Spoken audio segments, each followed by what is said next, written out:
what type of changes are going to happen, what type of impacts are going to come in, especially in the tech sector, and how important is the change management and how important it is to understand change management, because most of the tech companies, they are actually not aware, or they were not ready for such sort of pandemic purpose.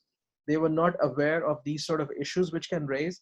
And as a surprise, now what we're doing is we are practicing nearshore operations, or we are practicing offshore operations, uh, which, and by implementing softwares which we were not using before, or by implementing the applications which actually we were not using to their full potential. Now we are actually practicing all of these things. So I have requested like all of you, like super gurus, Louis, Eddie, Mohammad Ali Toosy, all three of you guys, from the global perspective, the impact of this pandemic on tech sector. And most importantly, what I would request you guys to please tell us is, what are the strategies we need to adopt on our side to cope up with these sort of issues? What type of impact this can create on the client side? What sort of impact it can create on the dev side? And how teams need to respond back in these types of issues, problems which were unforeseen, first of all, and number two, uh, these problems are something which we never experienced before. So diving straight into that one thing, and then taking all the measures which were not there with us at the first place. So that one thing, and I've requested like most of the people from the Pakistani tech industry, so they're all joining us right now.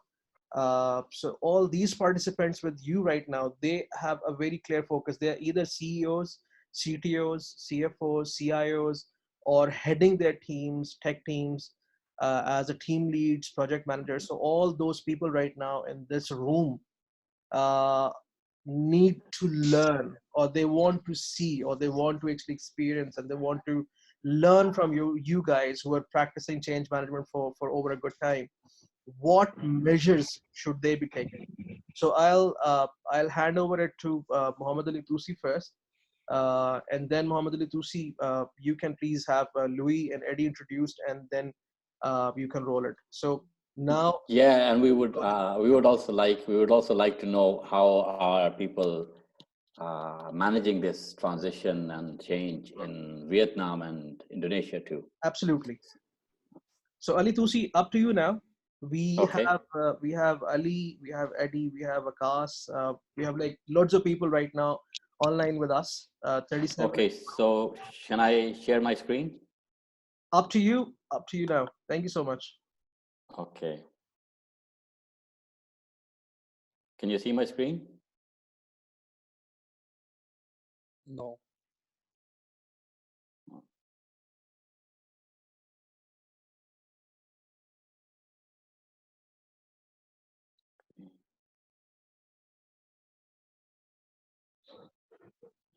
I just see a word, NIAZI. Okay. Here we are. So, oops. Yeah. Very Slideshow. nice. Can you see my screen now? Yep. I've made a short presentation, and this is basically, I would like to actually first introduce myself. I represent 3 companies at the moment, and primarily it's Toosy Advisory Services, which is my own training and consulting company. And other than that, I represent Institute of Change and Transformation Professional Asia. I'm the country representative of Pakistan. And I'm also the executive director of Strategic Ratings. Strategic Ratings is basically a company rating company, which is British based. So that's what I do. And the other thing which is a bit distinctive is that I am a Lean Six Sigma Master Black Belt. I've been into Lean Six Sigma since a long time, but I became Master Black Belt last year. I would like to actually start with this diagram because it represents, in a way, what we are in. We are actually in a state of punctuated equilibrium. We were in a state of discontinuous change, and all of a sudden, we were all hit with this pandemic, and we had to change. And the whole change came because of that. So I would actually, before actually going into deep things, I would like to start, give you a bit perspective of change management too. And there is basically a 11 3-step process, which is unfreeze. You unfreeze whatever's being done, then you move to another level, then you refreeze, so that you sustain a behavior at the next level where you want to actually have it. Because whenever we're talking about change, yes, there's a hard part of the change, which is the new system, but accepting it is based on behavior. So there are always going to be driving forces, and they're going to be restraining forces. One of my favorite change management model is John Hayes. And can you see the diagram properly? Yes. Okay. And that's basically, first of all, you need to recognize the need for change and then start the change process, diagnose what needs to be changed and formulate a vision, preferred future state. Planning, you need to implement and review and sustain change. And in between is leading and learning. And at each stage, you need to learn, at each stage. But in the current state which we are, we can just recognize the need to change because we don't have a choice. You can't diagnose it very deeply. You just have to plan and implement it. So we have to skip a lot of things in the circumstances which we are in. So I'll be sharing this presentation so you can actually get these things. And another thing which is really important, and I'm not going to go too deep into change management or things, I'm going to try to stick to the pandemic too, is stakeholder management. And within this scenario, there are always going to be some who have positive attitude, high power, negative attitude, high power, negative attitude, low power, and positive attitude, low power. They're always going to be these four boxes. And we also need to understand who our stakeholders are. The major stakeholders is which is hitting us the most is, I think it's the employees, it's the way we are managing, it's the facilities which we are used to, which we can't do anymore, and the government and the client. The client is also a stakeholder, especially for the tech industry. And we need to actually develop a collaborative approach. And there's some helping skills which we can actually think in detail. I mean, you could all think in detail afterwards. It's self-awareness, establishing a rapport, building relationship, empathy, listening to facts and figures, probing for information, identifying themes and seeing the bigger picture, giving feedback and challenging assumptions. Now, there are basically 3 different states of minds. One is the rational, one is the emotional, and one is the wise one. Now, what we actually generally do, the most common thing, and I'll come back to this a bit later too, is we try to touch the rational mind. We don't touch the emotional mind. And when we don't touch the emotional mind, what happens is that it's not sustainable, because emotions, especially in the state we are in at the moment, it plays a big role. Now, coming back to that, and Deming's 14 points might sound a bit out of place, but it's very important because of a few things. Because when I'm going to talk about the rational and emotional mind, there would be some things which would relate to what Edward Deming said. Edward Deming basically, he had 14 points, and he said, create a consistency of purpose, adopt new philosophy, see dependence on inspection, and practice of awarding business on price alone, improve constantly and forever every process for planning, production, service, institute training, adapt institute leadership, drive out fear, break down barriers between staff areas, eliminate slogans, exorbitant targets for the workplace, eliminate numerical quotas for the workplace, remove barriers and that rob people of pride of workmanship. Institute vigorous programs of education, self-improvement for everyone, put everyone in the company to work accomplishing the transformation. What I want to actually touch is create consistency of purpose. Now, as long as we have a common ground on what is the purpose of us working, we would be motivated. And drive out fear, when we talk about drive out fear, whenever there's going to be fear in a company, there's going to be problems. People won't come up with the real problems. They would hide things. And break down barriers. Especially in these circumstances, we need to break the barriers. And at the same time, there's remove barriers that rob people of pride of workmanship. One common thing which I've observed during my career is pride of workmanship. Sometimes it's there, most of the time it's not there. We're just working just for the heck of it. Now, if we as workers or as the management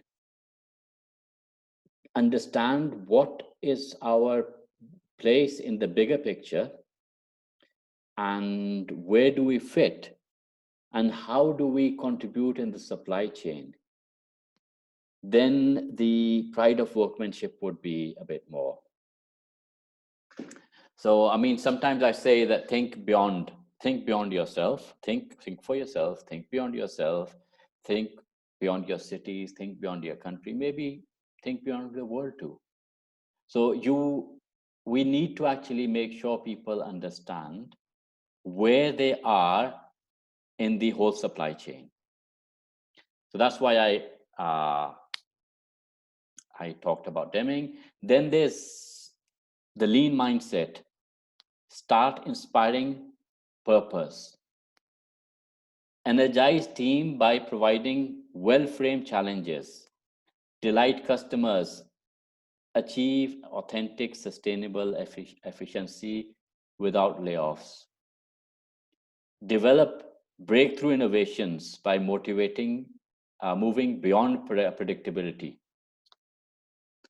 And another thing which I had to actually talk about was there's something called real lean.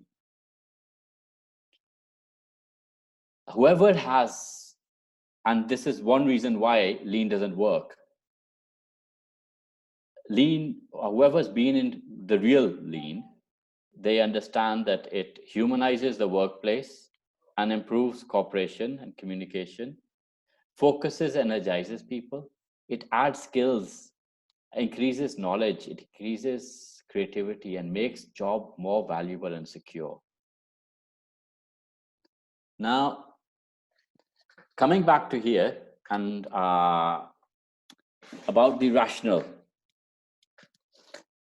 First of all, I would say that one of the problems is that we do not know what is the real things we need to follow, what are the things which we should follow, what we shouldn't follow. Some people say the heat is going to kill corona, some people say it won't. So my advice would be always look for authentic sources of information. WhatsApp and Facebook can have all types of weird things. We need to refrain from that. That's one thing.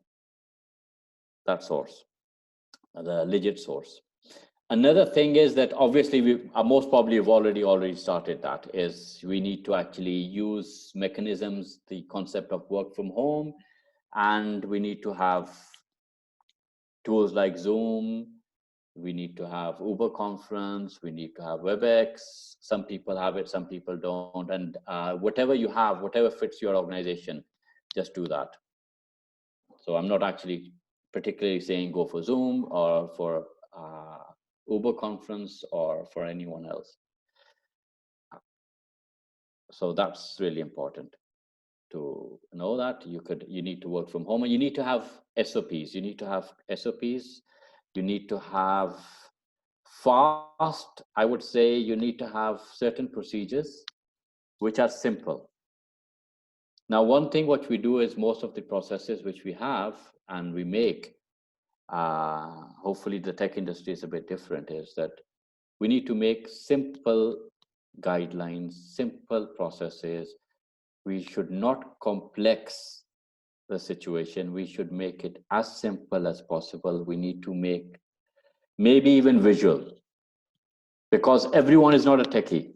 Within your organization, everyone is not a techie. Everyone would not understand the same jargon. So maybe when you write, you have to write it in detail that every person, even a dummy, can actually follow it. But it should be in such a way that people can understand it. And one thing which we all need to do is, one way or the other, especially if you're the management of the, and most of the audience over here are in the management of their organization, maybe they're running their own companies or they're in the top management or so. We need to empathize with employees, listen. We need to listen to them. We need to at least let them feel that they're being listened to. And we need to give them a sense of purpose. I mean, Mudassar and I were talking about a few hours ago, and we were saying that we need to actually make sure that our employees, and even we, understand this is not a holiday. This is not a holiday. We're just working from home. Working from home doesn't mean you don't work. And we also need to understand and communicate too that this is testing times. This is testing times for everyone. It's the testing time in which it would differentiate with humane and inhumane people. And a lot of people who might actually seem humane might be exposed, and maybe some people who seem inhumane might be exposed as humane. So that's all, everything's going to come out, because when you're pressed, when anyone's pressed, the inner self comes out anyways. So we need to listen, we need to empathize. If someone doesn't have, let's say, internet connection, it's our problem. If our employees don't have an internet connection at home, it's our problem. We have to do it. And at the same time, there's another part too. One was dealing with employees. The other part is basically dealing with the customer.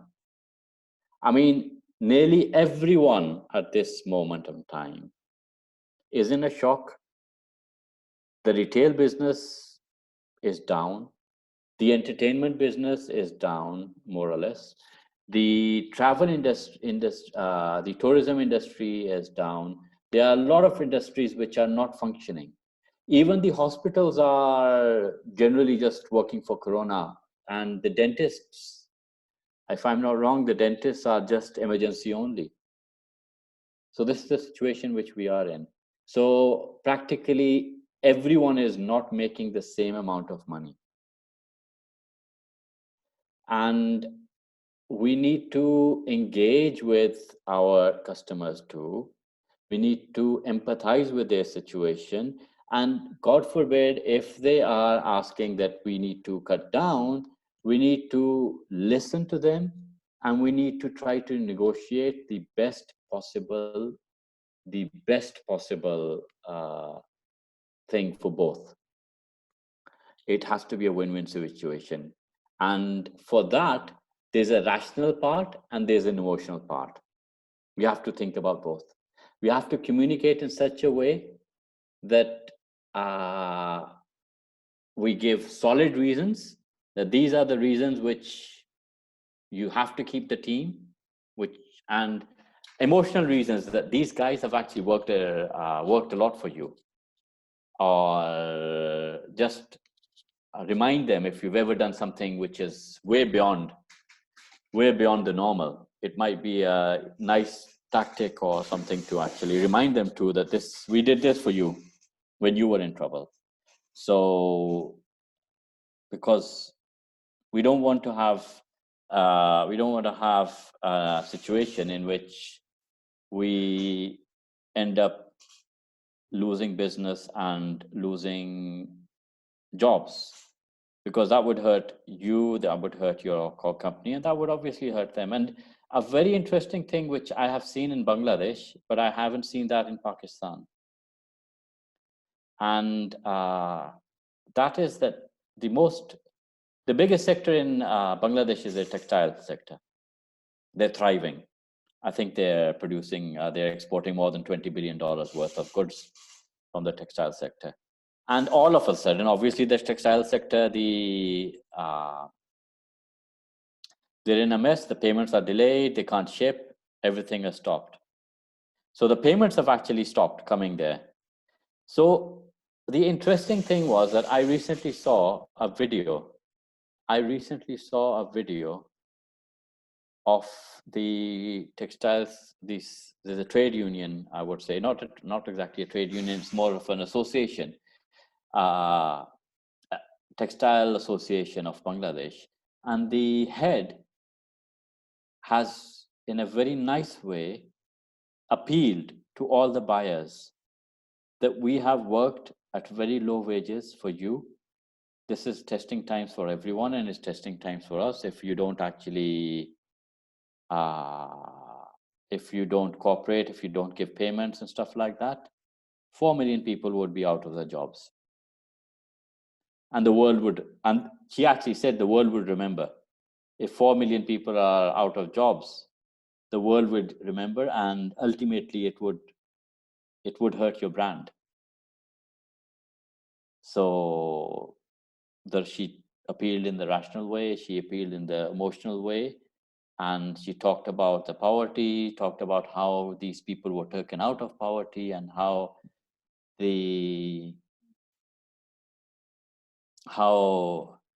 it's important for the people to pay on time and keep the business there. So that was something which maybe Pasha, maybe someone should be doing it. Maybe it could be if we're facing such a situation. Maybe I don't think we're facing it yet. The IT industry is not facing it yet, but they have been heavily hit. So one way, a way of communicating, maybe not only phones, it could be also if you're the owner of your company, just make a small video, circulate it, and make it very rational and emotional. And let them know that you are also going through it. Let them know that they should rely on authentic sources. Let them know what should they do in different circumstances. Let them know, let your employees know what are the consequences if they don't social distance. And let them know what is the consequences for them, for the company, and maybe even Pakistan.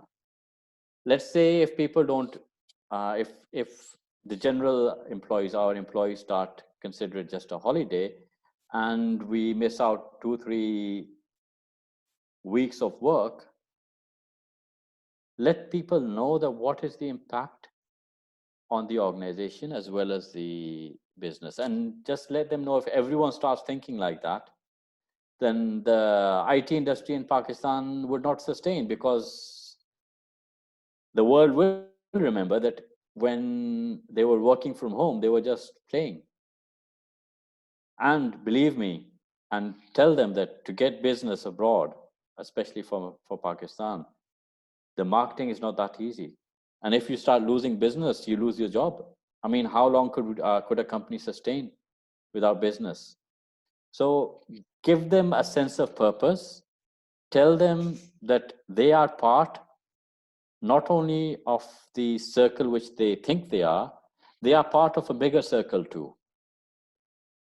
And that bigger circle would be the company. Even bigger than that would be the tech industry. Even bigger circle than that would be the country, because the whole country would be impacted. The whole company would be impacted if this happens.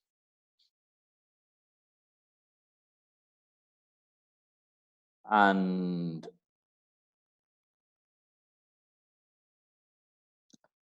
I would leave it here, and I would like Louis to actually talk a bit about his things. And in the end, whenever Mudassar gives us some time, I would like to answer questions.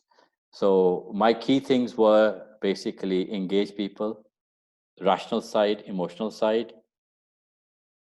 start using authentic sources, connect with your employees, connect with your surroundings, connect with your clients.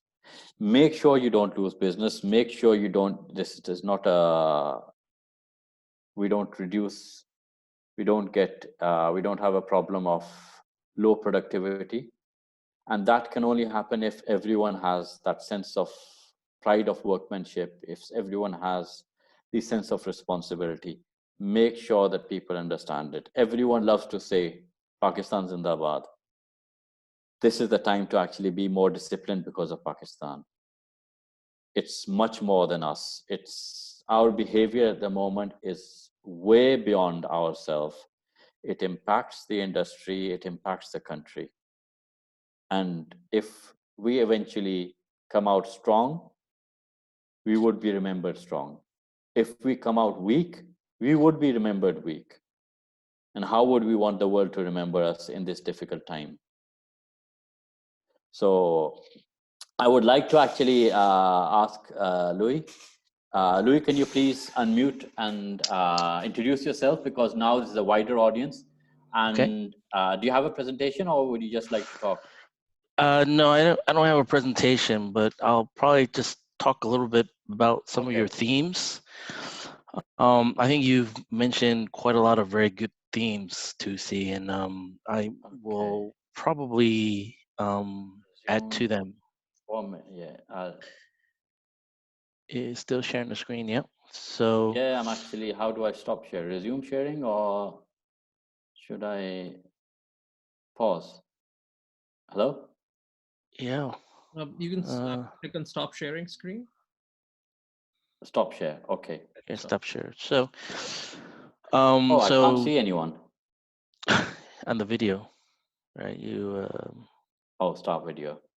Okay. Start video. Yeah, right? thank you. So good evening, and I appreciate the privilege and the opportunity to actually speak to a lot of my colleagues, because I am from the tech background, and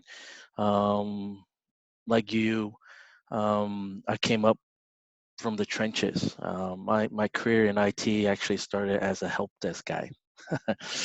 I've been doing this since 1987, before the internet.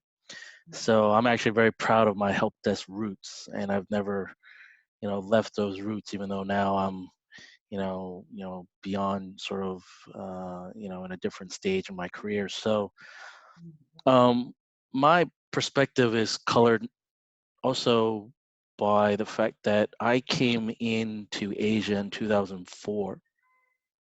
And I came in from being a project manager in the US, right? So from a help desk career for a number of years, and then taking a break and getting my law degree, and being an attorney for a brief time, I went back to the .com in California in the late 1990s, early 2000s, and I was in the ASP startup world there, and was an operations and account manager, basically running a 24/7, 365 sort of service for Oracle ERP customers. All right, so that's sort of my background, and then I came into Asia in 2004. So what happened in Asia was in 2002 and 2003, there was the SARS, right? That's SARS 1, right? The current version is SARS 2. And in SARS 1, the impact, there was about 26 so countries, I believe, that were affected by SARS, and a lot of people died. But it was very hard hit in the Chinese-speaking countries in Asia, okay? And I came into that environment in the corporate. I was a new IT director at British American Tobacco, moved from a service system integrator side, right? I was a supplier, and then I moved into a client side at BAT as an IT director, my first role as a functional IT head, and working in a multinational company, right? Truly a multinational company. And the scars and the lessons learned by these people in Greater China and the Chinese-speaking countries of SARS really affected not just the professional lives and the corporate lives, but also personal lives. And this is something we all are going to continue to deal with, right? This is early days, right? SARS took about 9 months. This coronavirus is much more deadlier and more widespread than SARS ever was, right? I mean, SARS, the first SARS has nothing compared to this SARS, right? So as human beings and individuals, we need to understand our ability to change and adapt, right? And in terms of leadership, your personal leadership is, well, how do I manage myself, right? How do I get myself into a space that I am able to positively influence those around me, right? And there's different circles of influence, right? Because there's different circles of closeness of your immediate, community, right? And this is what I learned, right? Because when I came in 2004, the whole corporate world in this, I would call it North Asia, right? So let's Eastern Asia. I'm not sure the terminology that Pakistan will have, but essentially I'm talking about the Greater China region, Korea, Japan, that region, sometimes called North Asia or East Asia. We basically were worried if another SARS came. Right, that was 17 years ago. Okay, and the professionals, the managers who came, many of them, are expats who came in from regions that didn't or were not affected by SARS, and they didn't quite understand, why is it that we need a care? And when you're with people who had to live through that, times, you quickly learn why, SARS was very important to daily life. And that translated into you as a person and you as a professional, because as an IT guy, back then, everybody knew that we couldn't survive as a business if we didn't have good IT. So 15, 20 years ago, I think as an IT professional, I had challenges with my business, because the business would always be, well, why do you need that money? Why are you guys always spending our money, right? And I'm sure many of us here on this call probably have similar conversations, right, with your business stakeholders, where you're asking for money. Say this is good for the business, and business is like, I just don't understand. I don't get it. Give you a hard time. But during the SARS time, it was very interesting because they knew, because the world stopped, the business stopped. It's like, why? I can't talk to anybody, right? You couldn't go and meet face to face. And I think that's the one big impact which the North Asians realized was business continues even if you're not in front of them, right? So coming from America, it's very normal and natural for us to do business if we don't meet them, right? Working virtually was something that I was very used to for a number of years. But Asian cultures, right, or the rest of the world, I should say, outside of America, business is personal, right? Business is relationship driven. You have to meet a person. You have to at least, say hello, meet them, shake hands, have a cup of coffee, probably have a meal, probably have a drink, and sort of nurture that relationship before we do business, right? And now all of a sudden it's like I can't meet a person because I may have SARS. So, but yet the business needs to continue. So how do we do that? And so that's where people would come to the IT guys and say, what can you do for me? Well, back then, the networks, the internet, the internet was, hello, yeah, the network was still, I would say, relatively new, young, right? It's less developed, right? Google is only just a few years old. The web was, barely 10 years old, right? So the infrastructure for connectivity was not very, very strong, not like it is now. And so what I learned is what we as IT professionals and technologies can do for the change for our companies, the change for our person, the change for our teams, the change for society is to ensure connectivity. I think that's the first thing. So that people expect us to help us continue to be connected, especially now, right? I mean, the World Wide Web is more than 20 years old now, and we have generations of people where, what do you mean we had life without internet? Yeah, right. I mean, I came before that, right? And there's a number of us who, lived, life without internet, right? Without Google, without, all these, mobile devices and web applications and mobile applications, right? Things we're calling a landline. What's a landline? Right? I bet there's generation of, friends who are like, what's a physical phone, right? But we lived through that, right? We lived through faxes, right? And during the SARS and these sort of disaster recovery situations, connectivity is first, right? We as IT professionals can ensure connectivity, connectedness, right? We have to still maintain a connection. Why? Because we are human beings, and human beings are social beings, which means we need to communicate, right? We need to feel we are still a part of something. Isolation is very difficult for us.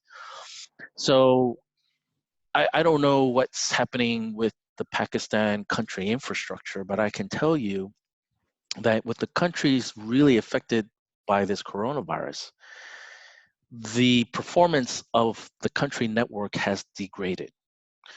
Certainly me in Vietnam, which is not known to be very good in, country connectivity, at my home, I'm forced to upgrade my connectivity, hopefully next week, because I simply cannot, during certain periods of time, I just cannot function because my network goes down. I can't have a teleconference. I cannot have a video conference like we're having now. And that was very important back then, 17 years ago. It's like, can I see that person that I'm having a conversation with? That was the days of, Skype one-on-ones, right? Those are early days where people were very happy. It's like, oh, I can get a Skype video call going, right? These are things we take for granted now. But this just goes to show you that ultimately we are trying to meet the needs of human beings, right? These are our stakeholders, whether they are wearing a corporate hat, a customer hat, a colleague hat, a teammate hat, right? We are in charge of the world being connected, right? And so a theme that you had mentioned, Toosy, is something that I have always basically, held dear to the principles of, what I do, how I do it, how I live my life, and that's to keep things simple, right? I think that's, the foundation of lean principles, right? Try to keep things less complicated, right? What I learned in America was the KISS principle, right? KISS standing for keep it simple and stupid, right? If you can't explain it to your 5-year-old son, then you've made it too complicated, okay? And we as IT people like to make things complicated because we like to think that, Keep it oh, to ourselves. yeah, exactly. We're smart. You need us, and we're going to talk a lot of jargon. And I think this is an opportunity where we can actually, come down and say, look, we don't have to talk that way to be important because the business knows we are important. So, speak sort of a normal way, use normal language and say, okay, this is what we're trying to do. We're trying to make sure that when you have a phone call, a teleconference call, a WebEx call, that you can hear each other. Right? They don't need to know what kind of, cloud infrastructure, network infrastructure, MPLS, whatever you want to call it. They don't need to know that. You just say, look, I'm delivering this service to you. This is how much it's going to cost, right? And there's like grades, right? And what I learned through this time was the business wants things that they have an emotional attachment to, right? And this is where I think a lot of IT professionals, we don't quite understand, for whatever reasons, we don't quite understand what's important from the business perspective, right? Because we think the technology in itself is good, right? And I think what I learned through this period that served me well is that technology should be applied, right? I don't want to get into like a religious debate about what some technologies are good, bad, or whatever, because ultimately, if the technology is not applied, meaning it's not used by your users, then actually it's bad technology. Okay, no matter how well you think it is, it's programmed, designed, configured, built, whatever. Sorry, if it's not used by a user, it's crappy. Okay. Sure. And so therefore, if you change your mindset that you're in charge of giving an important tool, it's actually a life tool, right? Because work is life, right? Because now the world is such that we're always 24/7, 365, right? Whether we're at home or not at home, as long as we have a mobile phone, we're working, right? Because there's messages coming into our mobile devices, right? So the lines of blurring between work and life is no longer there, not like before. So I've got a question for you right now here on this particular point. Yes. Uh, we've got like last few minutes, so I would request you to give us an idea on how to cope up, because you've been through that pandemic, you've been through those issues.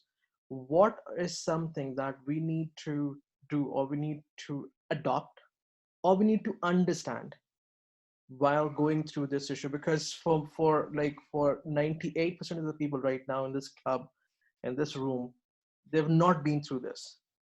So Right. what are the basic steps? What are the baby steps they should be taking? Because I'm talking about, because we don't have big groups joining us right now here. We are talking about the SMEs, companies with 8 to 10 people and up to 100 or 200 people right now.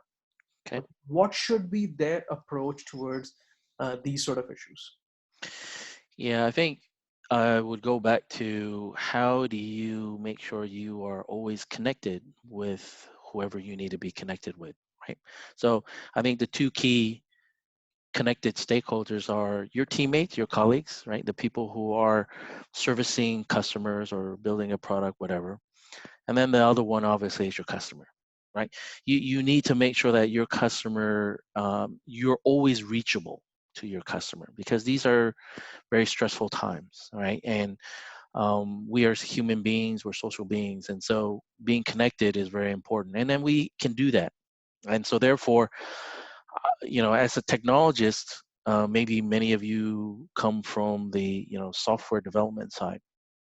This is where actually you need to actually get to know those infrastructure people, Okay. right?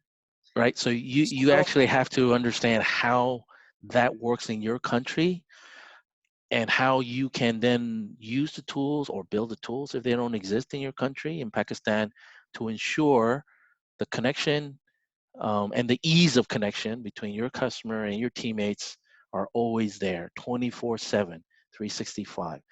Because when the customer feels that you're always available, it develops and creates that trust.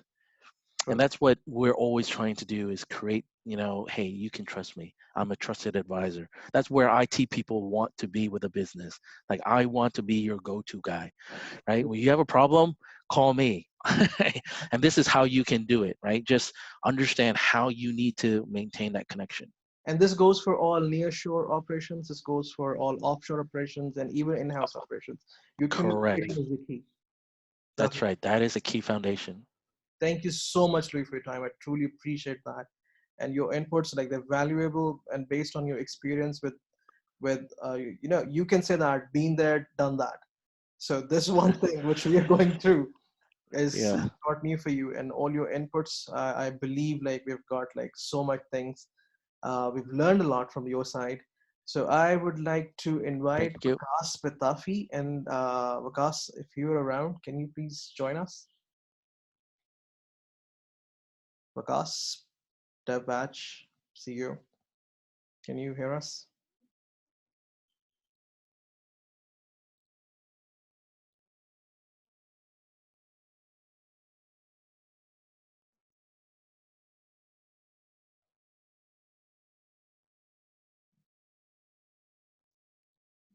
Because if you're not around, uh, I request Mr. Numan Akbar to join us on the audio.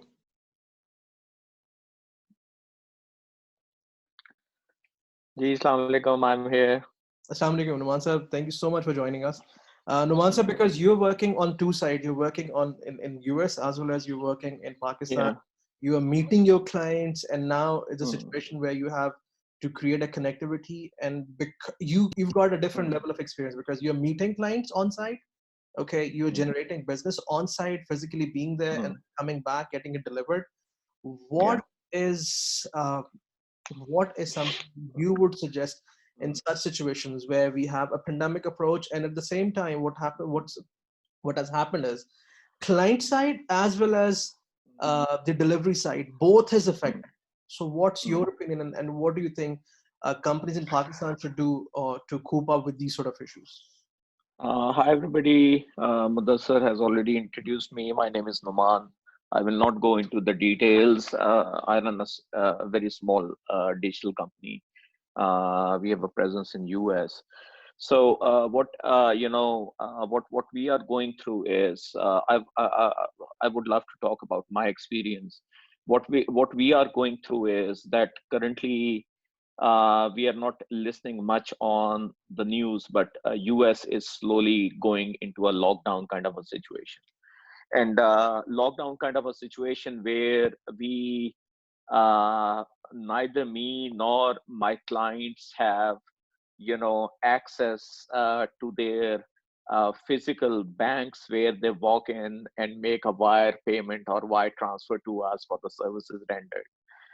So we are facing situations where to some extent we are not worried much about the business, but if the payments don't come in at a time for the man hours that we have already rendered, it's a big issue to discuss and to evaluate that how you are gonna pay the salaries for your employees.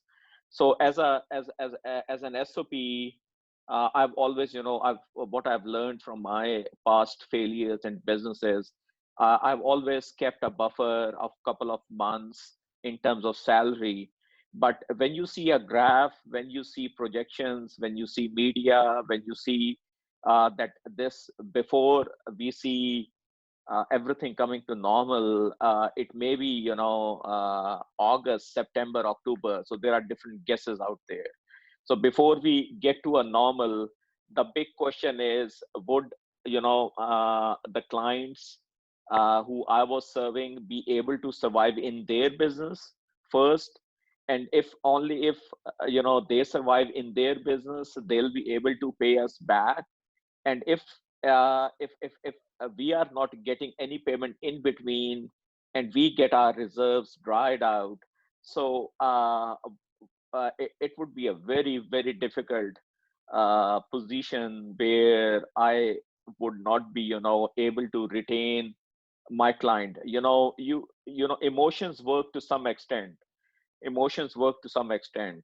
I've listened to Toosy, I've listened to other people, for example, Mudassir, one QA guy who tests the application, in addition to the laptop, needs at least 2 to 3 devices with them to test the app on various platforms.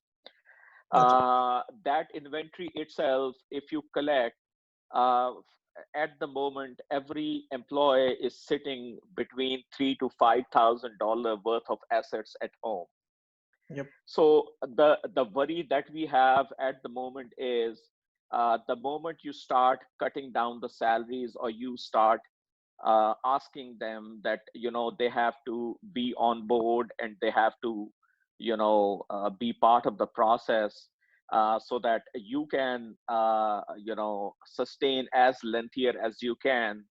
At the same time, some of it's I know it's a professionalism which comes in between, and sometime when people have to choose between their bread and butter, they will look for other opportunities, and then you have such expensive equipment at stake, which people have at home, and absolutely we cannot run after them and get collected.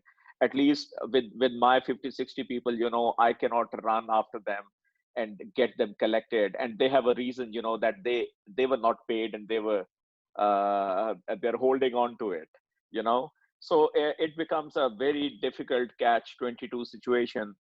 And what I've seen, I will not name some companies. A lot of people are making excuses, or making fun of other companies laying off people. But at the same time, myself being into the same business, the reason people are laying off people is it's not a intentional, it's not a forced layoff. If somebody is unable to pay someone, it would be very unethical to retain them emotionally, and keep telling them that you'll be paying them when the good time comes. But you have to see that you have to make commitments to an extent where you know yourself that you will have enough resources in the future, that all the promises that you're making, you will be able to meet those promises. So at that time, you have to sharply decide that if you want to keep the resource or let the resource go, and trust on God, that that they will find some other resource or way or mean of doing things. So from that point of view, it's a very, very different experience for us, as it is happening for the first time. We definitely have tools in place, especially where we as Message Muse, we work with company. We have go-to meetings, we have Zoom, and another company which is helping our 3 or 4 offices across the world is Ring Central. I don't know if people have heard about Ring Central, but we are available to each other on a 3-digit extension number. So Ring Central is helping us a lot. They have given us, like many companies have jumped, and they are doing a CSR. So Ring Central has jumped and has done their CSR, and has given us a free access to a conference room meeting kind of a structure, free of charge, without costing us anything more than on top of the extension lines we are paying. So these are the bit of the things which everybody is doing. But currently, and in this situation, all clients, their needs have been set aside, and their physical needs, their own safety needs, the safety of their families and loved one, those needs have come on the top. And all business, till the time the situation settled down, has gone to a second priority. Absolutely. So that's where it has become difficult for companies who are offshore, who work on absolutely challenging prices. which, you know, people have no idea that when dollar fluctuates, what happens to our remittances, you know. Absolutely.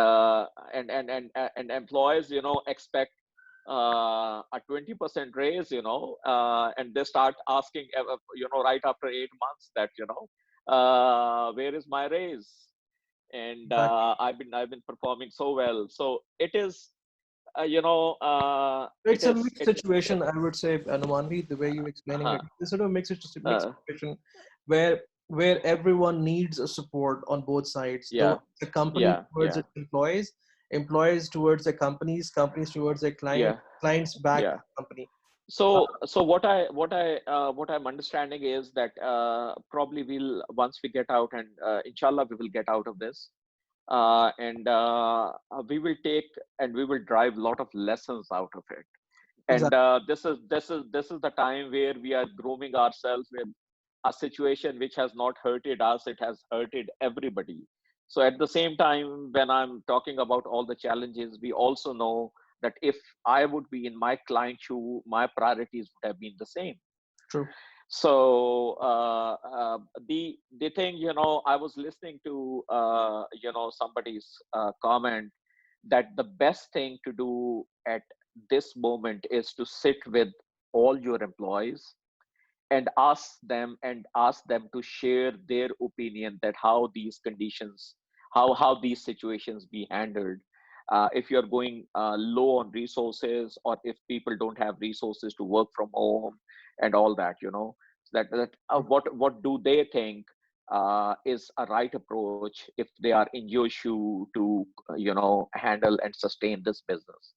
So I think the key to sustain in this current environment is to take everybody on board, to take their opinion, give them the ownership of the situation, and you know, be a family to them, and you know, uh, act accordingly.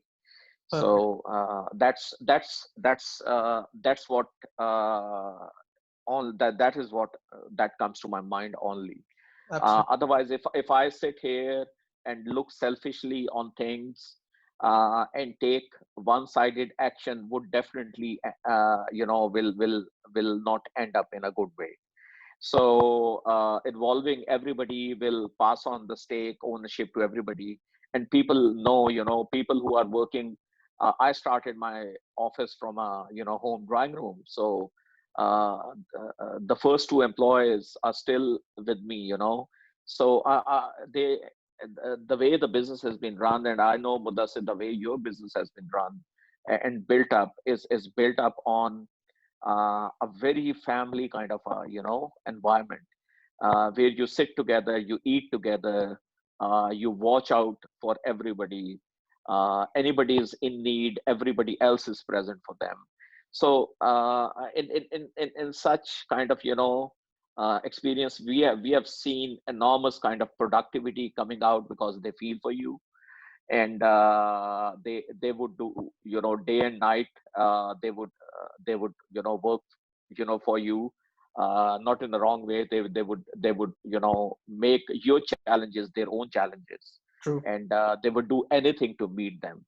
So at this time, I think the need is that we sit with them, we ask their, for example, one of my employee you know, volunteered and said that I will keep on working from home. And I did not raise this issue, but I don't know, something came to his mind or something happening around him.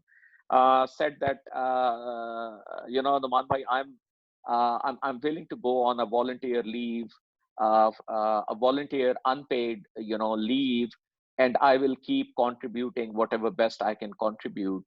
But if you allow me to handle a bit of other businesses or take part in my family business, which is not in conflict of interest with yours, so I'll be able to run my kitchen and stay with you. And once we pass through the time, we get back to normal. So you know, these are some of the trade-offs, you know, you have to discuss with your clients, with your your employees are your partners. I never call them my employees. We in tech industry, we don't have an environment where we call each other we say somebody as a boss. Mudassir, you sit in an open floor with everybody. I sit on an open floor with everybody. There True. are no closed rooms. There are no closed doors. So what all happens in front of everybody. So I think it's time to show From your perspective, Numan bhai, I believe like it's more about more geared towards supporting each other. yeah, In that yeah. everyone is there for each other. So I'll Yeah, move. supporting each other, plus to one extent, I would also say that we have to stay professional as well. Absolutely. We have to stay and act professional as well. So and if people have other opportunities at this time where they can sustain their kitchen, because everybody has a need, everybody has people to feed in their homes, and we cannot blame them. So if they have better opportunity, then you have to consider those. But Absolutely. absolutely, it's tough times, and it's a state of confusion at the moment. So we are learning a lot, and Exactly. And this one thing, Interesting and every fastly, learning I've been fast. discussing this a lot with discussing this a lot with Vikas Patafi. So Vikas bhai, if you're around, can you please unmute yourself and we continue from the same section? On video as well, huh? Thank you so much. Vakas is sitting on the planet Earth.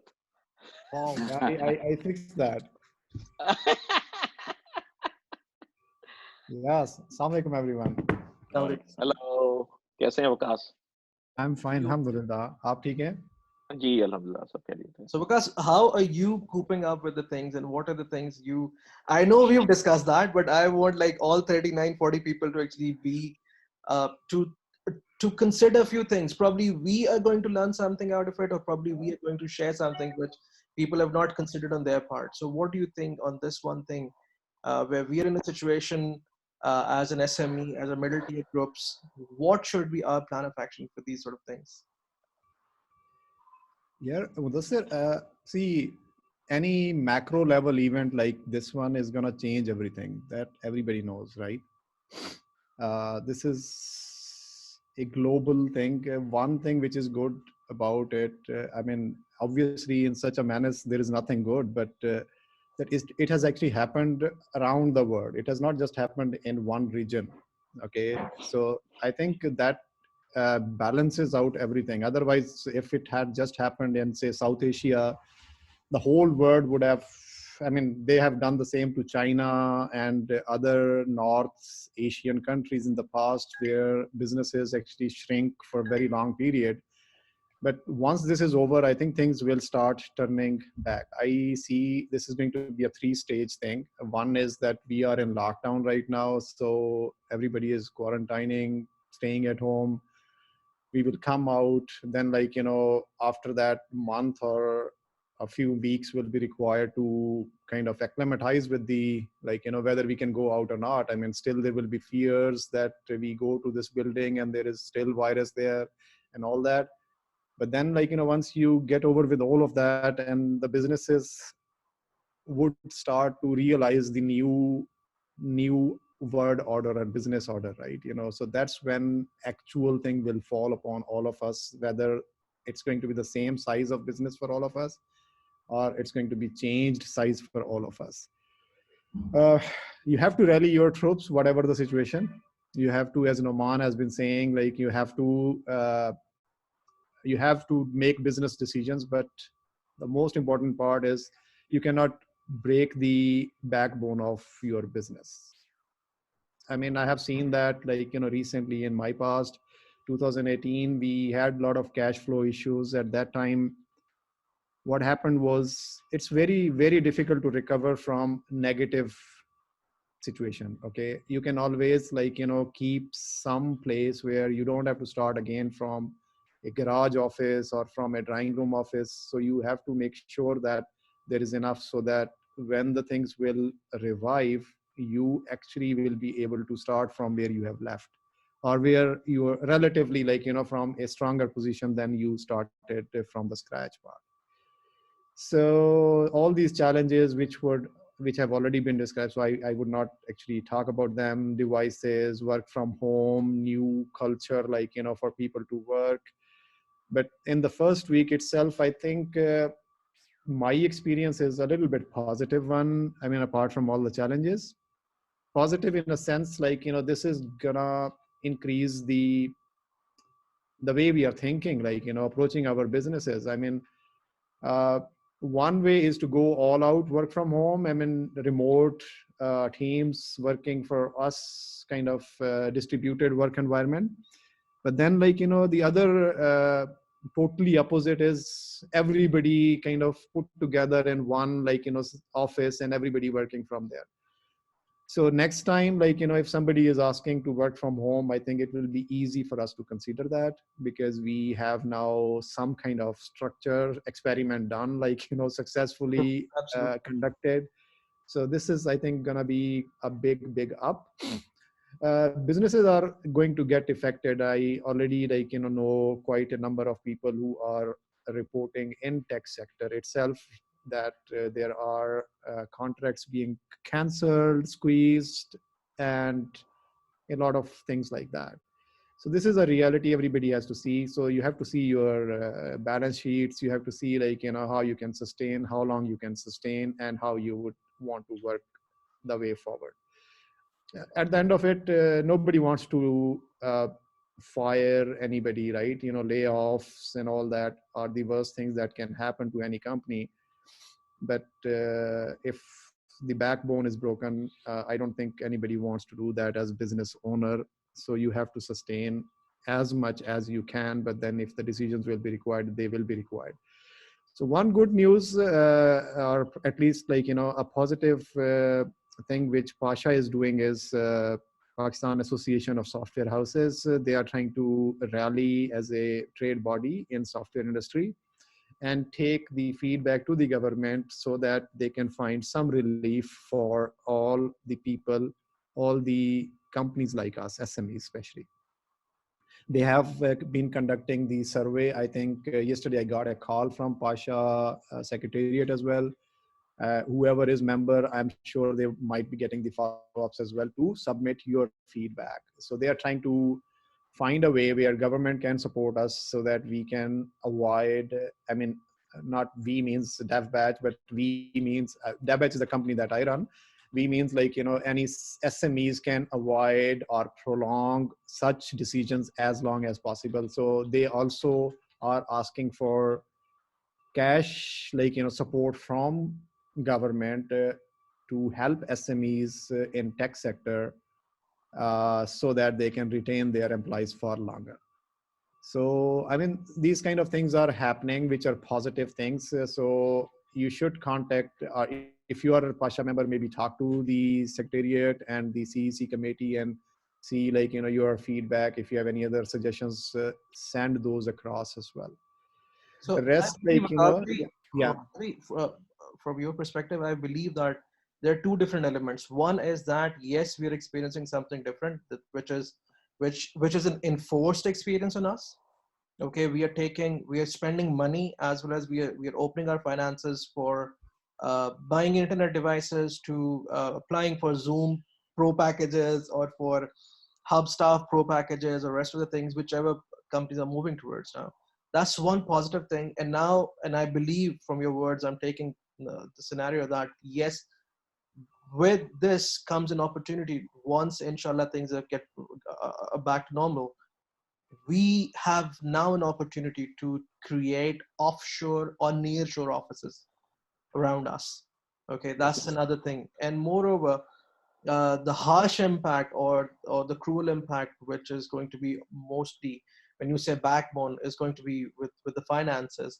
In those times when you have that particular thing which you say as a backbone, you probably are going to take, or there is a chance where companies going to take the unpopular decisions, unpopular measures to downsize, or again the option to work from home, or to for unpaid leaves for a while.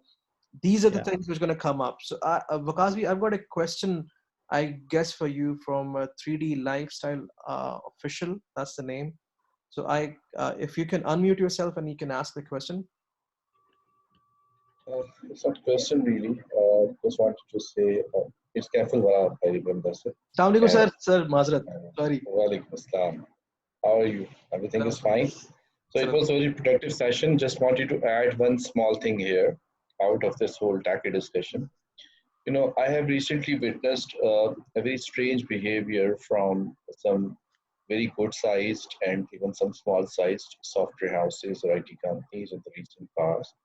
What they have done is they have started utilizing this whole epidemic scenario into their own profit or into their own benefits. This is really ridiculous. We should not be doing it. I want you this channel, to be used in order to spread this word. They have started laying off their staff without even giving them their notice period salaries. They have started, squeezing down their annual leaves and things like that. And they have even pushed them to work on half or 25% of their salaries for the full time, despite I know their revenues have yet not fallen anywhere at all. Okay? So this is an example, a real example. You know, we recently done the same thing in the past. We've been inhuman on things. Like we have recently seen there was a lot going on in our neighboring country for Muslims, and we were here celebrating the PSL. So here now we are facing the music out of nature's decision. So again, in this very scenario, we are practically doing the same thing. We are being inhuman to those people who have been worked for us for day and night for past many years. Yes, we understand there is a need of business at some point where you have to curtail your expenses, you have to cut down your costs in order to survive for a longer period. I understand that. But even if that situation is not there right in front of you, you are simply laying off your staff. You're simply, doing a lot of such stuff in order to, make your expenses cut down despite your revenues have not been hit yet. This is a very bad practice. So I request all of you, employees have their own minds, they have their own connections. So if you do it to some people and you think others don't know about that, this is not the case. Everybody knows about it, and then they start thinking of you as simply, selfish company, a company which should not be worked for. And once this whole epidemic scenario is over and people are back to their normal lives, they will remember it and they will eventually move out of you and you will be deprived of resources. And I believe, I believe this is exactly the same scenario Toosy and Louis actually discussed. That, you know what, this is one phase, and during a phase, whatever your response is towards your teams, whatever your response is towards your clients, that is going to become a constant element of your personality, which is going to be seen everywhere, and which is going to make or break situation for you. So I believe this one thing, taking this thing as an advantage of laying off employees when you know there is no financial hit, I believe is not the right way. But again, at the same time, Vikas was saying the same thing, that you know what, unless and until you're not hitting your backbone, okay, that's, you probably are not going to take any unpopular measures for that. So Vikas, you have any words for this? Yeah, no, actually not on this topic. Sorry, I agree. Like, I mean, people should not be harsh unnecessarily. And if somebody is doing that, this is gonna be like, their brand for the future. I mean, when things will be good, people will know that. I have another thing, like, which I wanted to actually talk about to just complement the change that we are going to accept by force right now, which is the way we are going to work as a workforce. I mean, we are going to be more open to a distributed company model now. But I am a big advocate that there should be another change because in the harsh economic environment in the rest of the world, there are more open collaborations, cooperations, M&As, and all those things actually happen over there.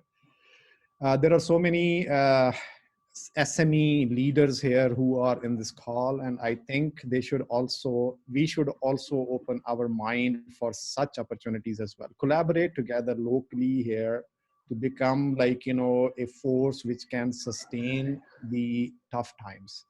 this is a change which is not going to is not coming on us by force right now, but this mindset, if we can change that, tune that, I think this could be a big advantage for the future of our tech sector as well as businesses from Pakistan. This is, Absolutely. And taking yeah. your words, Vikas, thank you so much for all the information and the learnings we've got. This is the dynamic for the SMEs, and I'll move the conversation towards the freelancing side. So we have like two people, and I would request first Hisham Server, please, if he can unmute himself and we discuss, and then I'll move Raja Zain towards you. So Hisham bhai, if you're around, can you hear us? And can we see your beautiful face? Hisham? Okay, so I've unmuted. That's the first challenge taken care of. Now the second thing is, how do I get myself on the camera? And that's another challenge here. I'm not a Zoom savvy by any stretch of imagination, so I'm still trying to figure out. Start video. There you go. That's the bottom on the left-hand side. Yes. Yeah. Assalamu alaikum ji. Janab, assalamu alaikum everybody. Assalamu alaikum ji. Hisham bhai, thank you so much for joining.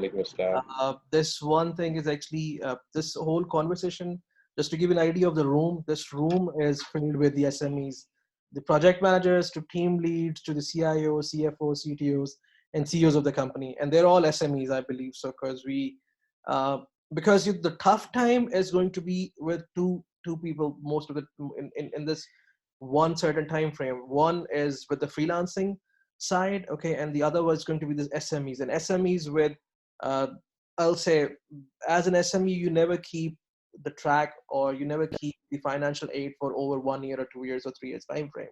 You have very limited time. You have very limited financial aid available in your accounts, and then at the same moment, at the same time, your client is also hitting bad. So there's again, you know what, a problem which Numan bhai actually discussed. Agar in case you're not getting paid for what you've done, it becomes a trouble for you anyways. So what's your stance when it comes to the freelance market as well as to the SME market, and in relation to your clients, what's going to happen? Okay, so essentially this is what I've been doing for the last 72 hours to put it in a perspective, where a lot of my students, they are coming up with this complaint of losing the projects and the clients backing off because of this pandemic and outbreak, and what essentially they should do to stand tall on their feet. So on a personal front, if I talk about from a business perspective, you know, I own a software house, and there are salaries to be paid at beginning of every month, and got to take care of the family, as I call them, because I don't take them as a number of people coming from different backgrounds, but I take them as my family who have been with me through thick and thin. And I can just leave them high and dry in the time of crisis. That would be very inhuman, and that would be very selfish, as Naman Bhai said. So what I've been doing is, I've been spending like an elder of a family, an elder member of a family. I've been spending my double time trying to make money so that I can take care of my family. So that's one thing I'm doing. The second thing I'm trying to do here is, I'm telling kids, as you know, all those freelancers out there, the big number would be hard to fetch in this month, or maybe in months ahead. We are not sure when this whole thing will, when it will finish. But God knows when it actually finishes, where do we stand? And this is something no one can predict at this moment. So what I am suggesting everybody is, cut down the numbers, not the numbers of the people, but the number of projects, the price of the projects you would typically get. Perhaps play low, try to get more projects and low price. So more projects, low price would eventually mean more time spent, but ending up earning the same amount of money. So it's like double work for everybody. I see this as an opportunity. I'm not trying to be modest here. I'm actually optimistic. modesty is one thing, but being optimistic is another. And when I say I'm being optimist, with a tough time brings the best out of the best. If you know how to survive, if you Absolutely. know how to get the best out of this time. We had this great economic depression in US in 2008 and 2010. Obama came into Oval Office in 2008, and the first 2 years of his presidency were pretty tough. Uh, but not only he bailed out a lot of companies in crisis, including General Electric, GE, which is supposed to be the icon of General Motors, which is supposed to be the icon of American automobile industry, but they got back on their feet. It is the same time, 2 years, when a lot of new startups emerge and they are multi-million enterprises right now. We talk about WhatsApp, 2008, and it's not a corona, by the way. It's more of the cigarettes.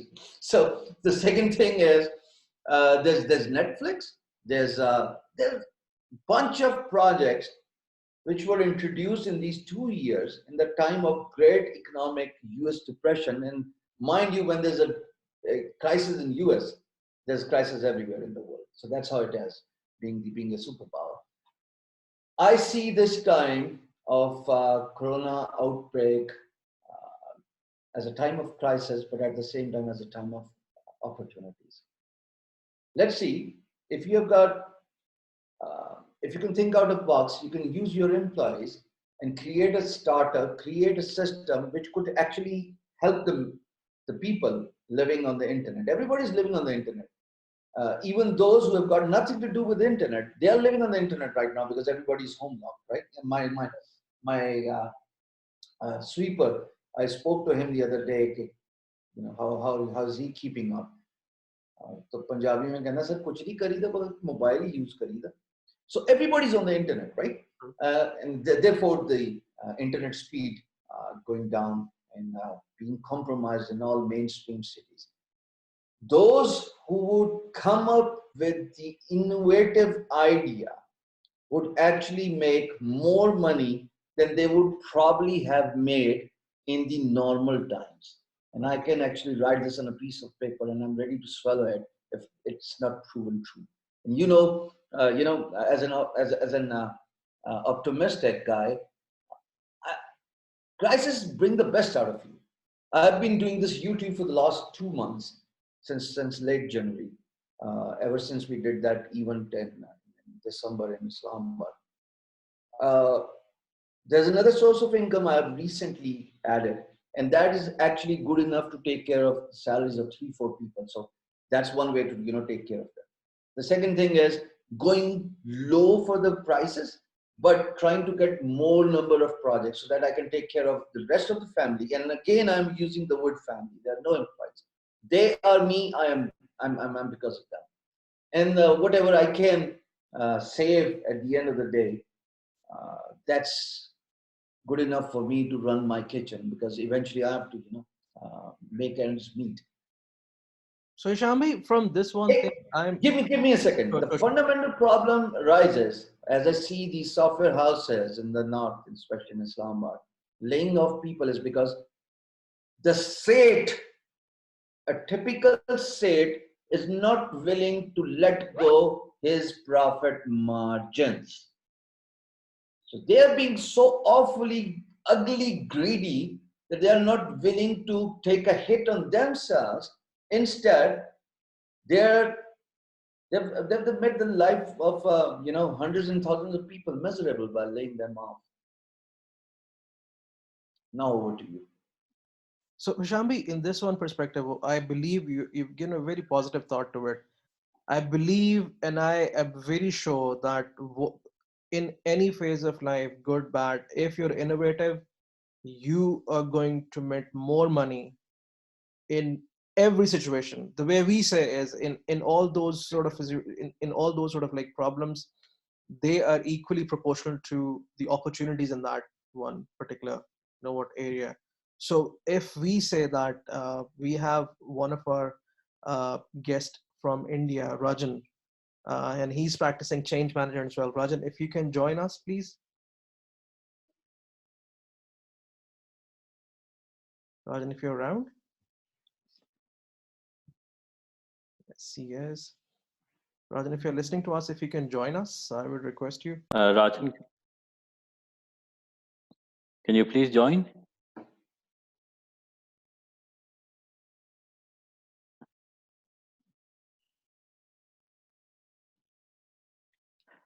Have you muted him? Can he unmute himself? Yeah, he can unmute himself. Okay. So I'll just take on in the meantime Raja Zain Khalid. So if you can unmute yourself, and because you were saying that you want to talk on the freelancing side. So Hisham bhai, the guru side, and then on your side, what's your thought process in that?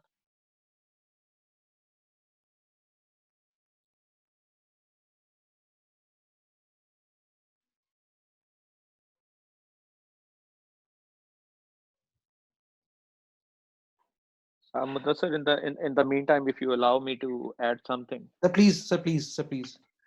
There is, there is, as per, since I know the person who's chairman to the Labour Committee of Pakistan, who developed these laws which govern the labor body.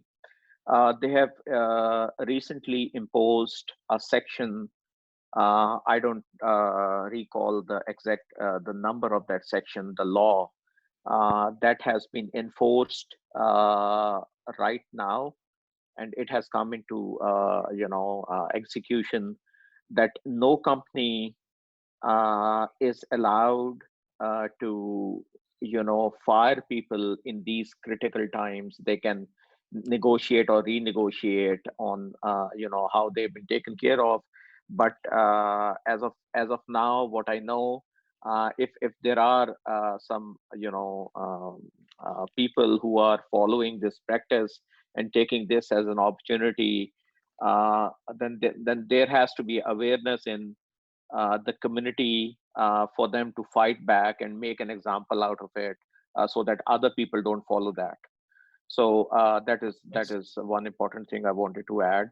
And secondly, from the SME and PSCB or Pasha point of view, there are many banks. I'm banking with a good bank. You all are banking with good banks. Any bank would be happy at this moment.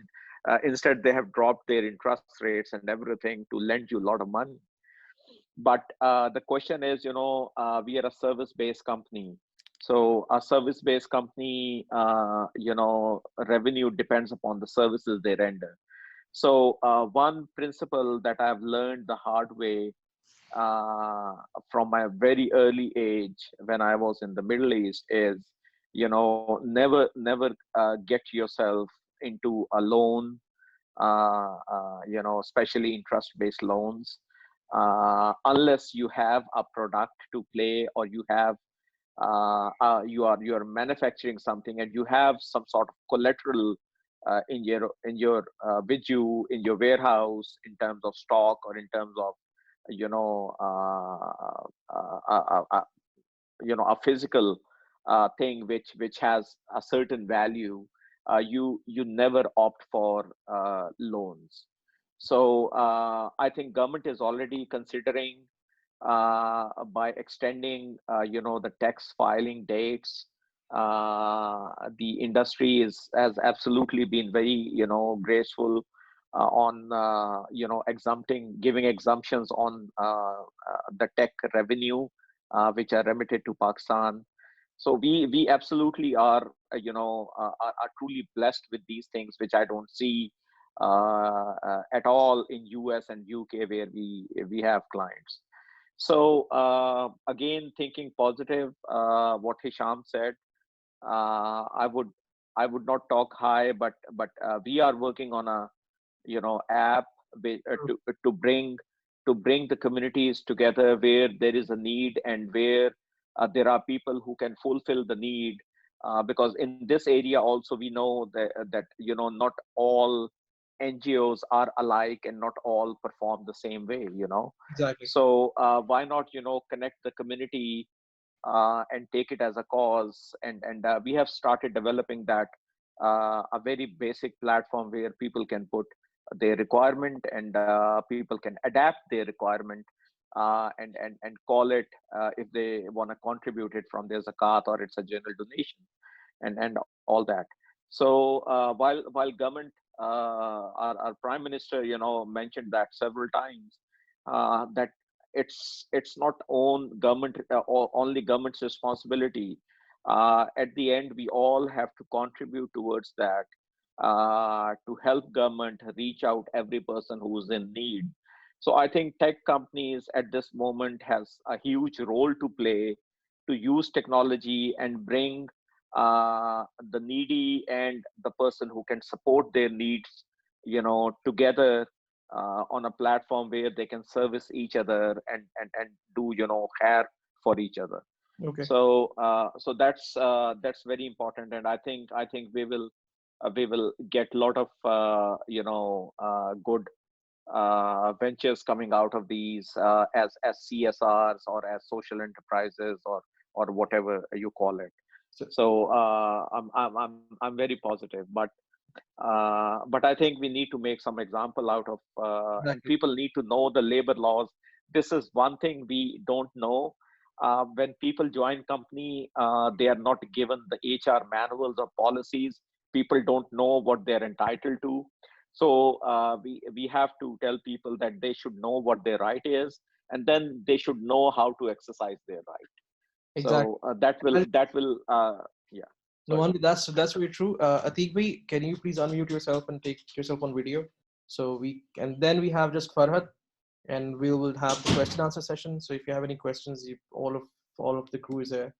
So Atiq bhai. Thank you, Mudassir. I've unmuted myself. Am I audible? Yeah, camera. You can unmute or whatever you feel like. You can switch on your camera if you want to, please. It's not being switched on. Stopped by you. I'm sorry. So I just requested you to start video. Yeah. Then thank you, and salam to all the friends who joined late. Just a couple of things with reference to the change management thing. This is a big pandemic. We know the testing times for everyone, but at the same time, for SMEs especially, what you can do is you can start revisiting your processes and just start documenting.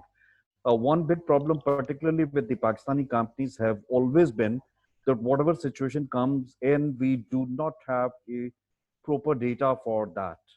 And what I could suggest Toosy bhai for that matter, that the organizational change management is perfect onto that.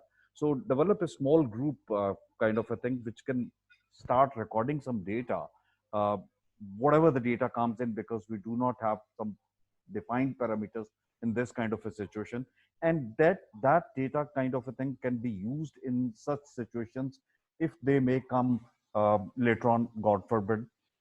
That is like very important. And the SMEs, what they can do is they can make best use of this time to start revisiting some of their processes and redefine their processes, which otherwise most of the time, which I see is because of the pressure of the projects and the work, they do not, they are not been able to do it. So they can make real use of this time with this particular reference as well. Over to you, Mudassir. I believe so. This is something very true, and this is the need of the time, because after inshallah ta'ala, once that's all we pass through this issue, we need the statistics, and they are going to play an important role. So I have like Farhat with me just to make the gender balance as well. Just one sentence more, because I have been looking at the social media. The people are talking about, okay, this is the best time to personally develop yourself. Personal development is perfect, but why can't we do some kind of organizational development in these hard times as well, collectively? Absolutely. Farhat, are you around with us?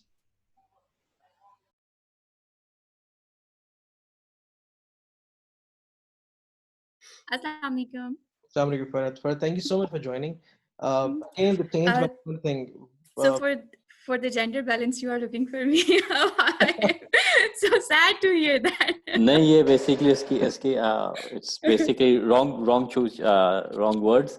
He actually meant the person who is great and has contributing a lot to The only women entrepreneur right now in the pool. yes, that's more appropriate. So, Okay. perhaps from your side, Well, thank you so much. being a women-led startup and an SME, this change, what is the impact for you, your company, and how you are coping up with it? Okay, Madasar Bhai, actually from the past 4 years, we've been working remotely. I mean, most of the time I was working from home. I was managing my teams remotely. So this is not a change for me at all, that if I'm working from home and I'm staying at home. But yes, when we talk about the clients and the stuff that is going to hit us or already hitting us, so many companies, the time is definitely difficult, but together I believe that we can come out of this situation. We are now working on only on the projects that we are sure of, that we'll get paid for that. Actually, when I was started as an SME, the idea we worked on was not only working remotely, but as well as we don't have employees on board directly. The model we were working on, that was the freelance, or the, you can say, the consultant type of thing. We have highly experienced people on board with us as a team, but they are working at us with as consultants. They are giving us their time, and and they are charging us for that, against that. But we have the understanding that once we will be on the growth stage, so we'll onboard them as our dedicated team, because we don't want to, definitely the skill set we were looking for, that wasn't available here in the Pakistan. As you know, that we are working in the geospatial domain, and the skill set we really were looking for to develop the structures, the projects, wasn't something like if we just onboard a graduate level person. So we were not happy with that, so that's why we engaged those skilled people. So They from already your perspective, they already are on their jobs, as they are highly skilled. So it is not a direct hit to us that we have to pay them. But definitely, if we don't get the projects in coming days, so there would be a big question mark on the scalability, on the growth of my company directly. so right now, this pandemic is an opportunity for you to rescale yourself and reset your directions. Like, I'm not saying direction in a way to change your business model, but to experiment the things or to add on the things which you were not doing before. But here is a big opportunity for me as well. Like, as you are aware of my product setup maps, the people those were using are from the real estate industry. They were not tech savvy. They were not aware that, okay, the technology can back them to that extent. So now this is the right time when I'm going to launch my paid version of the Serap Maps. So those people are now learning the ways that how they can look for other uh, they can look for different, you can say, uh, uh, they are looking for Serap Maps paid version, because the tools that we are going to provide them, we are going to empower them that they'll be able to work from home, whatever the survey or whatever the field, what we say that they were in need of. For that, uh, we are going to provide them all So now those is the tools. time for them to see and experiment and to actually go deep into how Sirab Maps can help that one particular segment of life. So this is again an opportunity in bad times. Yes, this Big is an opportunity opportunity. in bad times, a big opportunity in bad times for us, because now those people who were not taking serious around maps, okay, it's okay, they are there, but I can go to the field and I can do it myself. Now they are bound at home. They have nothing else to work. They have nothing else for the analysis. So the Serap Maps is there, and they are working from with the Lovely. Serap Maps. So uh, everybody was complaining about the decline on the traffic. Yes, we are facing the decline, but not huge decline. Surprisingly, there is a constant, we can say there is a constant number of visitors every day on our website. So this is an opportunity in bad times for definitely for Serap maps. But yes, if I talk about the Serap Hush maps, so there is a big question mark for me because this year we have no clue that about the Hajj. But again, I'm quite hopeful. I'm optimistic that if there will be Hajj, so the Serap Hajj maps is going to Can help going to everyone. capture the market. Yes, it's going to help everybody there. So again, there is another opportunity for me as well. Lovely. Okay. So Yeah. we're last 20 minutes now. So if you have any questions, please, there is a button, raise hand, and I'll take you on board. If you have any questions, just let me know. We have some really good names. We have Sohail Sarwar here. We've got Numan Bhai. And everyone is here. So if you have any questions with, or you have any comments, if you have anything you want to say, just let me know. You just need to raise hand and then unmute yourself. Muzaffar bhai, just a quick, can you add, can you take Louis and rest of the ICTP people on board as well so that they can give a comment before we close?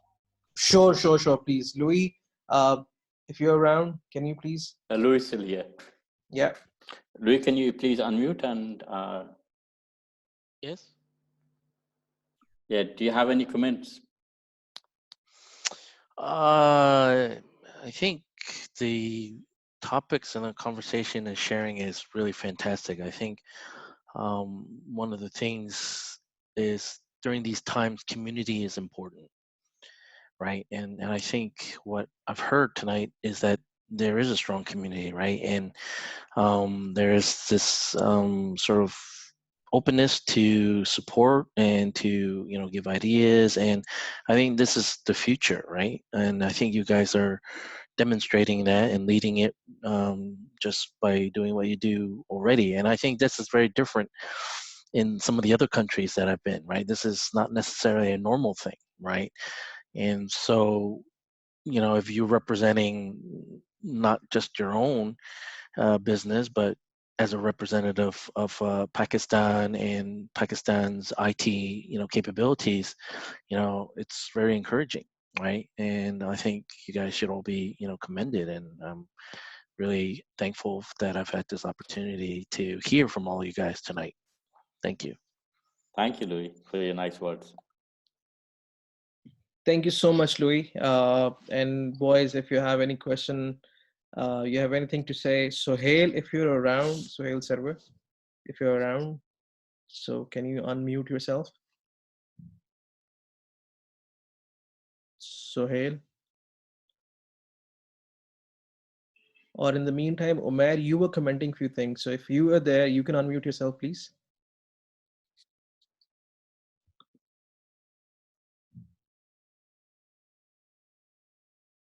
Umair Mansha, are you there?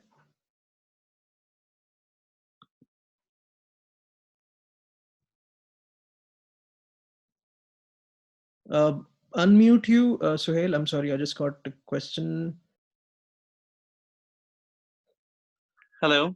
Assalamu alaikum. Sorry. Yeah. Walaikum assalam. Suhail, your comments and your view on how this is going to happen, the change management thing, the adoption of the things which we were not using in the recent past, and now we have to adopt them. Not just adopt them, we have to, go for it without any option.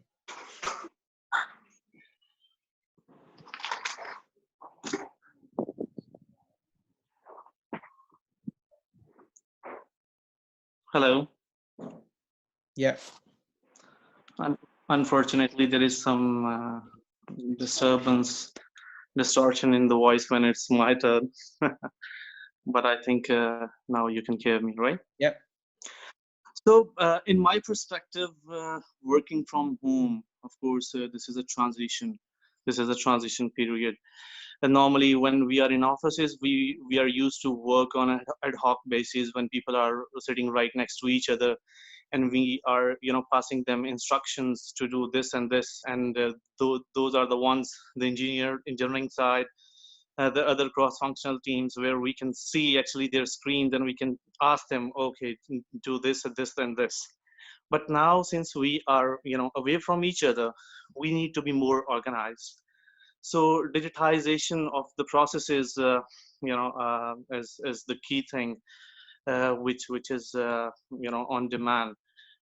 It's actually for those who are already working with the US based clients or with the remote teams, it won't be that much harder for them to adapt. But for the people who are not used to with the virtual work environment, of course, it's a entirely a different mindset, and they need a different skill set to deal with the customer, to deal with their teams, and they need a different tool set. So I will bifurcate the prerequisites of change management in three layers. The first thing is the mindset, the digital mindset, the remote mindset, managing the remote team, leading in the remote team. Because when you are in the team setting, of course, your body language, your whole persona impacts a lot the way you you know, lead the people. So of course, leadership. So leading in the digital, the mindset, leading in the digital mindset is the first thing that we need to adapt. The second thing is the skill set. Of course, more clear communication with our people, with our stakeholders, either it's customers, either it's your teammates, and related and supporting stakeholders. Yep. The third thing is the tool set, as we were like just mentioning in the earlier part of this webinar or the conversation, that even right now we are webinar. Uh, so here we are connected like 30-40 people.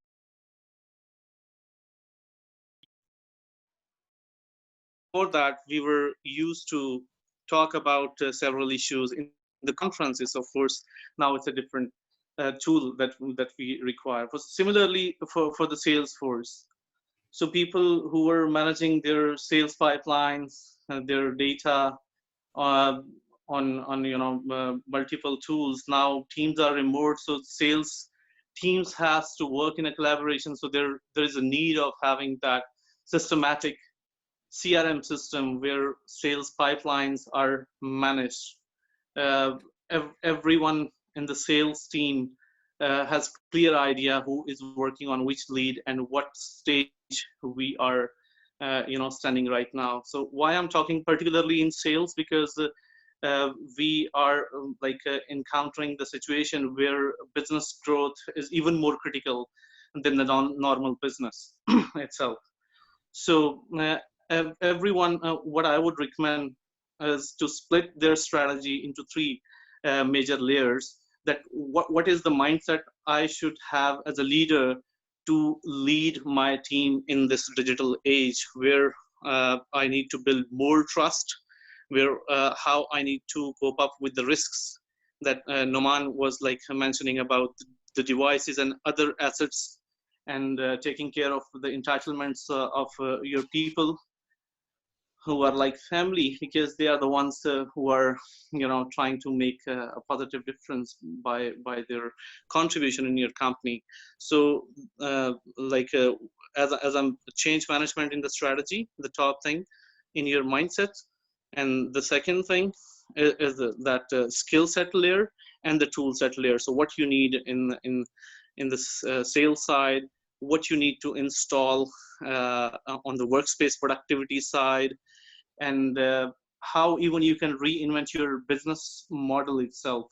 Like Hisham just mentioned, as he has added new revenue streams to his earning portfolio by producing the content on YouTube, because there is more population than ever before on the internet. Like we already had like 70+ million users right here in Pakistan, but now it's probably it will. I don't know the exact stat, but of course, number has It's gone up grown dramatically tremendously. last 2 So weeks. we have more eyeballs on the screen. Yeah, yeah. So we have now more eyeballs on the screens witnessing our content. So more opportunity for the content producers, more opportunity for the digital product producers, the bigger opportunity for the even on the consumer frontier. So now they have like more inventory of time available with them. So I think the only thing we can do is I would agree with as Wakas mentioned, as Hisham mentioned, we should look at the brighter side of the picture, that how we can get maximum out of it. So from my side, the 3 tangible steps of strategizing and going to implement the change management in your organization, despite of the size of your organization, no matter you are running a company of 5 to 10 people, or even 100 to 500 people, few fundamentals will remain same. And even as a person, how you need to be more productive with this changing environment. I think if you may go and split this framework from your personal productivity to your team management, I think it will work. This is, by the way, recommended way by company called AppsGenii Consulting, which is one of the leading consulting in the world after Accenture. They partnered with MIT School of Digital Innovation, probably the institution name. So so they developed this approach, the 3-step approach, which further I would love to, we can have a follow-up sessions Sure. on thought reconciliation about the particular techniques that we have strong grip on. So we can, I think this is a very good initiative. First of all, I would really encourage Mudassir Bhai, Toosy Bhai, Wakas Bhai, and other Sham Bhai, everyone who is actually, whoever is even right now present, they are contributing to this culture where people are more open to collaborate, exchange the thoughts, and this is the very good step for uncovering that knowledge which everybody curtail. So like previously, that's why we were used to meet in the conferences after some time, in a month, or even after a couple of months. But let's be thankful to this existing situation, which has cultivated our mind, that we can now connect to each other even on a greater frequency. So Exactly. it's And Sohail, what we call blessing adding in more disguise. things to you, adding more Yeah. to your conversation. So having diversity, I'm just gonna just a sec, please. I'm just gonna mute you. Sorry. Adding more to it, because we just have last 6.5 minutes left.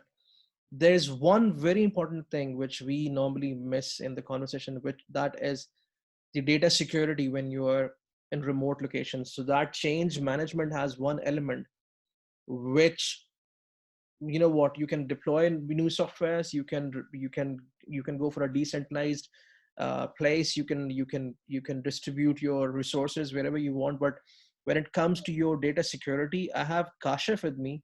So Kashif, if you can please unmute yourself, because we have last 6.5 minutes, 6 actually now. So, and you can go over it and then we'll close the session.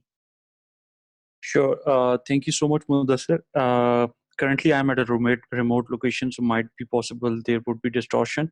So let me know if I break. I'm Kashif Abid, leading information security department of Qualitatum. For the last 6 years, I'm in security domain for almost 10 to 12 years now. So just a quick background. One important element, like you have all of you have highlighted, like really important aspects, like which every company is facing: business generation, survival of the current leads or projects that everyone is working on. And another important aspect is, like, most of the companies, they were not into this 100% remote model. So the things that we have seen is related to data security and security awareness of the employees. So in terms of data, it is just like, as important as oil was during the last decade. So there is a lot that need to be taken care of in terms of security awareness while you're working on, the business impact and the readiness and the generation of the new revenues. So you also have to take care of these things, because we have seen a lot of direct hitting to different companies related to malwares, related to social engineering, related to phishing attempts and endpoint protection. So the starting point that I would be suggesting, or the tips that I would be sharing with you guys, would be, you guys should make sure, like, you have that security awareness session for your employees, and you are taking care of all the open endpoints that you have, because most of the time we have seen there is no VPN connection, and all of a sudden everything is brought to live IPs and provided direct access. So the people who are working in product domain, so it is very riskier for them. So they have to ensure that element. So initially they can start with, sort of a quick gap analysis. This is very important if you are shifting towards 100% remote model. And then you can start highlighting the gaps that you have, and then you can start patching those, or start, providing the solutions to those. You have to ensure you are enabling password security, enable two-factor authentication, malwares are taken care of, and you have to guide your teams on power internet outages and things like that. So these are some of the elements that I have I wanted to highlight. So in that case, like, I have compiled one checklist. If you want, I can drop in the comment section as well for the beneficial of the user. Other than that, I'm open to answer any questions in that case in terms of security, if anyone have. Thank you. Thank you so much, Kasha, because in the change management element, one thing which we normally miss is the legal component as well as the security component. So I believe everyone had their inputs here, and I'm very thankful to Hisham bhai, Kev bhai, Louis. Thank you so much, Ali Toosy, Sohail, Noman bhai, every single person in the room for being here, for supporting it. This session was about the change management, the impacts we were facing, or the impacts we are currently facing, and what we have faced in the last 2 weeks in shifting things dramatically from an onshore or a closed circuit to decentralizing it and to distributing it. So I'll be sending the recording of this event, inshallah ta'ala, in next like 1 hour on the same group. So for anything, Farhad Abi, thank you for the gentle balance. So thank you so much, every single person who's joined us. And let's hope for a few more good sessions down the road. I have to unmute this anytime for you, Veera. Thank you so much, Jazakallah khair. Thank you so much, everyone. I appreciate you being here. Thank you, Mudassir. It was lovely. बहुत मजा आया productive sessions. Thank you so much. Okay, Mudassir, thank you so much, yaar. Take good care, sir. Yeah, okay. Assalamu alaikum, everybody. Thank you so much. Thank you so much, Mudassir bhai. And thank you everyone for joining. Thank you so much, Thank you. Thank you. Thank you, Murshid. Thank you so much, Janab. Jazakallah. Thank you so much, Mudassir bhai. Wonderful listening, and it was great. Thank you, Mudassir. Thank you, everyone. Thank you so much. Thank